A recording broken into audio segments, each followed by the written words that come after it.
Dear audience, আসসালামু আলাইকুম। আপনারা যারা নতুন পাখি পালক অস্ট্রেলিয়ান ঘুঘু পালবেন তাদের জন্য ভিডিওটা। আমার ভিডিওটা যদি ভালো লাগে আমার চ্যানেলটা সাবস্ক্রাইব করবেন। দেখুন, আমার এক জোড়া পেয়ার ডিম প্রথমবার দেওয়ার পরে ডিমটা আমি ইচ্ছা করে নষ্ট করে দিয়েছি, কিন্তু বর্তমানে আবার নতুন করে ডিম পেড়েছে, এখন তা দিচ্ছে। বন্ধুরা, আপনারা শখের বসে যারা অস্ট্রেলিয়ান ঘুঘু পালন করবেন আপনাদের জন্য খুবই সহজ পদ্ধতি হলো প্রথমে এক জোড়া দিয়ে শুরু করেন। এরা বছরে 12 মাসে 13 বার ডিম পাড়ে, 13 বারই বাচ্চা ফোটায়।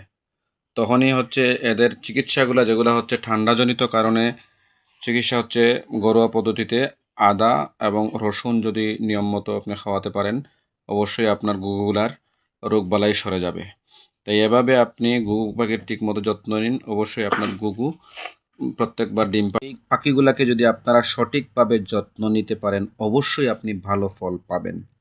তাই আমি অনেক শখ করে এক জোড়া ঘুঘু পাখি নিয়েছি। আমার কাছে সবচেয়ে ভালো লেগেছে পাখিগুলা।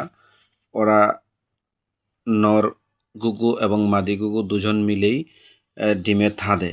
দেখুন কি শান্তশিষ্ট স্বভাবের, কাছে গেলেও কোনো নড়াচড়া নেই। তাদেরকে আপনি পুষ্টিকর খাবার যেমন সিড মিক্স দিতে পারেন। এরকম ভিডিও পেতে হলে আমার চ্যানেলটা সাবস্ক্রাইব করে রাখতে পারেন। ধন্যবাদ সবাইকে।